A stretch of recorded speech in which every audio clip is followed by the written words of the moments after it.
अस्सलाम वालेकुम नाज़रीन, आऊं आहियां अनवर अली सोलंकी ऐं अवां ॾिसी रहिया आहियो Sindhi shoes news TV. Sindhi shoes news TV bulletin में अवां खे भली कार ख़बर शामिल कंदासीं ज़िला मटियारी जे ब्यूरो चीफ सागर सोलंकी जी।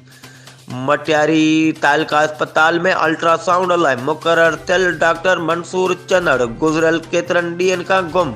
अल्ट्रासाउंड रूम खे तालो, मरीज़ दरपदर, नोटिस वठण जो मुतालबो। ख़बर मूजिबि मटियारी में तालका अस्पताल में अल्ट्रासाउंड लाइ मुक़ररु थियल डॉक्टर पंहिंजे प्राइवेट क्लिनिक हलाइण लॻो।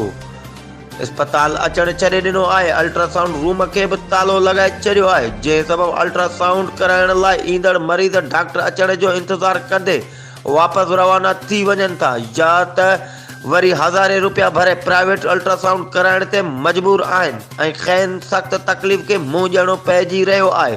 पर ज़िले इंतज़ामिया पारां को बि नोटिस नाहे वरितो वियो। ही हुयूं हिन वक़्त ताईं जो अपडेट्स। वधीक ख़बरुनि ऐं अपडेट्स लाइ ॾिसंदा रहो सिंधी शूज़ न्यूज़ टीवी।